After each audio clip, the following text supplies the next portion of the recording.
A very good evening to all of you.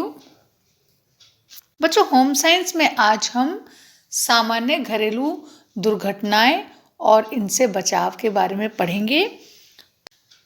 तो बच्चों, सबसे पहले तो जानेंगे कि सामान्य घरेलू दुर्घटनाओं से क्या तात्पर्य है।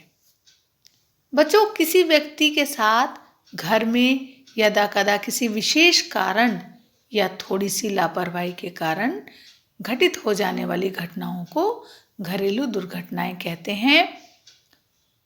और बेटा, किसी तीव्र संक्रमण के कारण किसी तीव्र रोग के लक्षण प्रकट होना भी घरेलू दुर्घटना हो सकती है। और इसी तरह घर से बाहर चलते फिरते या नदी, नहर, तालाब आदि में नहाते समय भी दुर्घटनाएं घट सकती हैं।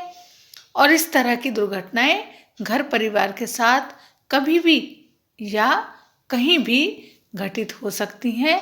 तो ये सब जो दुर्घटनाएं हैं ये घरेलू दुर्घटनाएं होती हैं। अब बच्चों, दुर्घटनाओं के कारण के बारे में जानेंगे। दुर्घटना के लिए उत्तरदायी कुछ प्रमुख कारण निम्नलिखित हैं। सबसे पहला है शारीरिक असमर्थता, अज्ञान और अशिक्षा, मनोवृत्ति, थकान, असावधानी, मनोवैज्ञानिक कारण, सामाजिक अथवा धार्मिक कारण, परिस्थिति अथवा वातावरण की अज्ञानता। ये सब जो हैं वो दुर्घटना के लिए उत्तरदायी कारण हैं। अब बच्चों, ये जो सामान्य घरेलू दुर्घटनाएं हैं उनसे कैसे बचाव हो सकता है। सबसे पहला तो यदि ज़्यादा रक्त बह गया हो, बहुत रक्त स्राव हो रहा हो, तो जल्दी से जल्दी इसे रोकने का प्रयास करना चाहिए, नहीं तो ये बहुत हानिकारक हो सकता है। और यदि दम घुट रहा है किसी व्यक्ति का, तो पहले रोगी की उचित श्वास आने का तुरंत प्रबंध करना जरूरी होता है। उसको आवश्यक हो तो जो कृत्रिम श्वास होती है वो तुरंत देनी चाहिए। और यदि पानी में डूबा हुआ व्यक्ति है तो सबसे पहले उसके फेफड़ों में जो पानी भर गया है उसको निकालने का प्रयास करना चाहिए। और बच्चों, यदि किसी व्यक्ति को किसी विषैले जंतु ने काट लिया है तो ये कोशिश करनी चाहिए कि जहर शरीर में अन्यत्र न फैलने पाए। बेटा, सामान्य घरेलू दुर्घटनाएं कभी भी कहीं भी घटित हो सकती हैं, इसलिए हर गृहिणी को इस प्रकार की घटित होने वाली दुर्घटनाओं के लक्षणों, कारणों, बचाव तथा प्रारंभिक उपचार आदि का ज्ञान होना चाहिए। और इस प्रकार की घटित होने वाली कुछ सामान्य घरेलू दुर्घटनाओं का विवरण निम्नलिखित है। सबसे पहले तो चोट लगने से रक्तस्राव के बारे में पढ़ेंगे। बच्चों, रक्तस्राव जो है वो तभी आरंभ होता है जब कोशिकाएं टूट जाती हैं। और ये टूट कोशिकाओं को चोट लगने, फट जाने या गिर जाने से भी हो सकती है। और इस प्रकार शरीर के किसी अंग पर बाहरी आघात से जब रक्त बहने लगता है तो उसे रक्तस्राव कहते हैं। और रक्तस्राव को रोकने के लिए घाव पर कसकर पट्टी बांध देनी चाहिए या बर्फ लगाना चाहिए। और बच्चों, कभी कभी तो ऐसा होता है, यदि रोगी के शरीर से ज़्यादा खून बह जाता है तो रोगी की मृत्यु भी हो सकती है। अब बच्चों, चोट लगने के कारण जो रक्तस्राव होता है उसमें क्या उपचार करना चाहिए इसके बारे में पढ़ेंगे। बेटा, सबसे पहले तो यदि हड्डी ना टूटी हो तो जिस अंग से रक्त बह रहा हो उसे ऊंचा उठा देना चाहिए। ऐसा करने से रक्त का बहाव कम हो जाता है। रोगी को आराम से लिटा देना चाहिए और जिस अंग से रक्त बह रहा हो उससे संबंधित दबाव बिंदु को अच्छी तरह से दबा देना चाहिए। और अच्छे से घाव को साफ करके उस पर एंटीसेप्टिक लोशन लगाकर रुई रखकर पट्टी बांध देनी चाहिए। घाव पर फिटकरी पीसकर भर देने से भी रक्त का बहना रुक जाता है। और बेटा, रक्तस्राव रुक जाने के बाद भी जो घायल व्यक्ति है उसको पूरा विश्राम करना चाहिए, क्योंकि अंग को हिलाने डुलाने से फिर से रक्तस्राव का भय बना रहता है। बच्चों, अब हम पढ़ेंगे नाक से रक्तस्राव होना। बेटा, सामान्य रूप से नाक या खोपड़ी पर कोई चोट या आघात लग जाने पर नाक से खून बहने लगता है। इसके अलावा कई बार गर्मी में भी नाक में से रक्त निकलता है, इसे नक्सीर कहते हैं।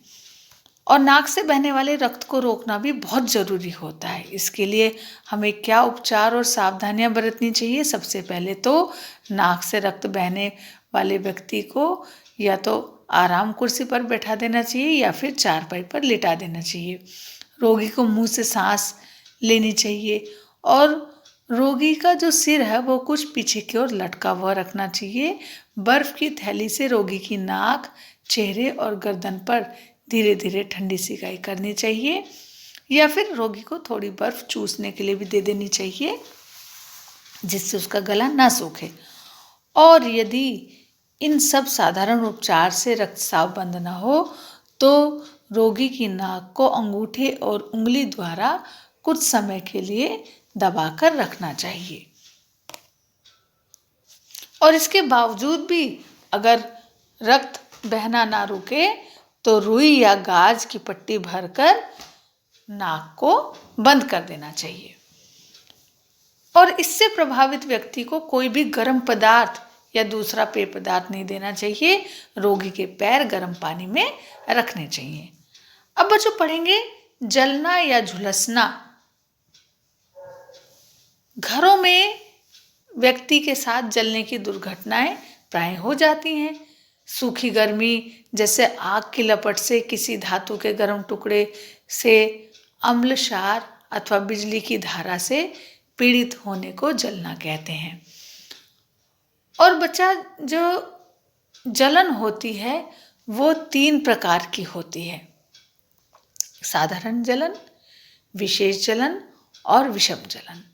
साधारण जलन में तो त्वचा लाल हो जाती है लेकिन फफोले नहीं पड़ते हैं। विशेष जलन में त्वचा लाल होने के साथ साथ उस पर छाले भी पड़ जाते हैं। और विषम जलन में ये जलन बहुत ही भयंकर और कष्टदायी होती है। इससे शरीर के तंतु जल जाते हैं और इसमें बहुत ज़्यादा पीड़ा और जलन होती है। वस्त्रों में आग लगना तथा जल जाना। बच्चों, कभी कभी व्यक्ति के कपड़े आग पकड़ लेते हैं। रसोई घर में काम करने वाली गृहिणियों के साथ इस प्रकार की दुर्घटना हो सकती है। इसके लिए हमें क्या क्या सावधानी बरतनी चाहिए? सबसे पहले तो अगर कपड़ों में आग लग गई हो तो इधर उधर दौड़ना नहीं चाहिए और यथासंभव आग को बुझाने का प्रयास करना चाहिए। इसके लिए व्यक्ति को जमीन पर लिटाकर शरीर पर कंबल या फिर कोई भारी कपड़ा डाल देना चाहिए और ध्यान रहे व्यक्ति का मुंह ढकना नहीं चाहिए। दूसरा बच्चों, आग बुझाने के लिए व्यक्ति पर पानी डालना चाहिए। इससे आग तो बुझेगी, जलन भी कम होगी। जितना जल्दी संभव हो व्यक्ति के कपड़े और जूते उतार देने चाहिए। अब बच्चों, वस्त्रों में आग लगने पर या जल जाने पर क्या उपचार करेंगे इसके बारे में पढ़ेंगे। व्यक्ति को आराम से लेटा देना चाहिए, उसे कपड़ा उड़ाकर रखना चाहिए, पीने के लिए चाय या दूध देना चाहिए। और रोगी को गर्म रखने के लिए, रोगी के शरीर को गर्म रखने के लिए उसके बिस्तर में गर्म पानी की बोतलें भी रख सकते हैं।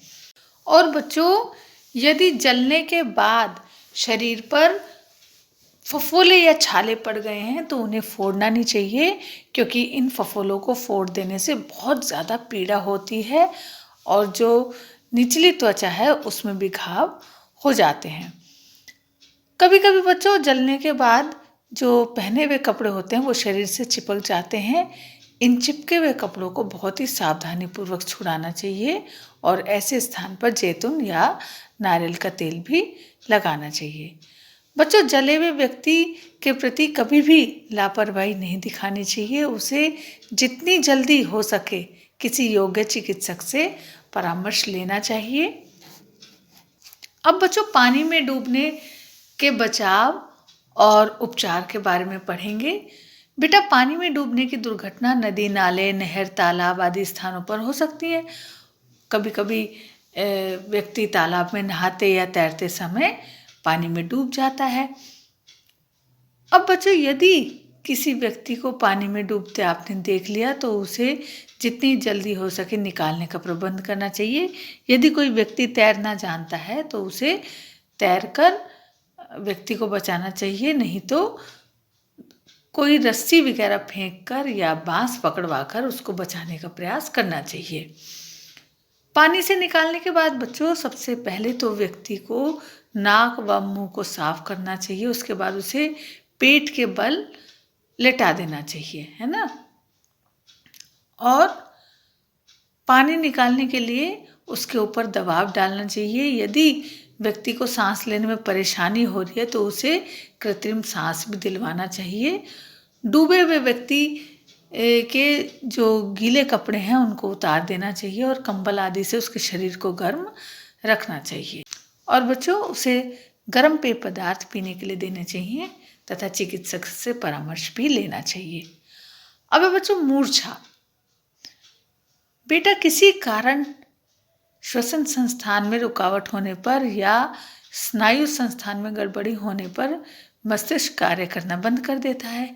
इसके परिणाम स्वरूप व्यक्ति को मूर्छा आ जाती है, वो मूर्छित हो जाता है, बेहोश हो जाता है।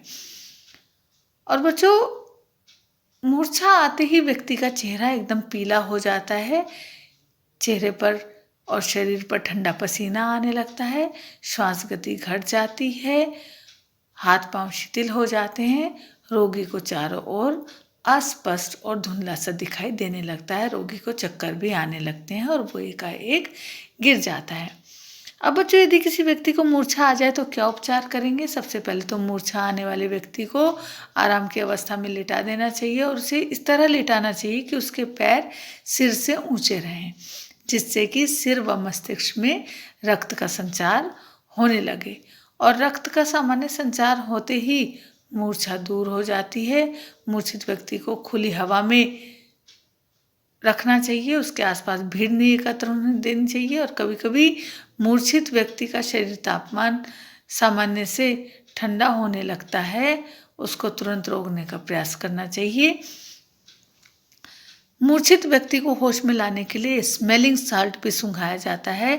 यदि मूर्छित व्यक्ति की सांस रुकती है, ऐसा लगता है कि इसको सांस नहीं आ रही है, तो उसको कृत्रिम रूप से सांस भी देनी चाहिए। और व्यक्ति के चेहरे और पर ठंडे पानी के छींटे मारने से भी मूर्छा जो है वो दूर हो जाती है।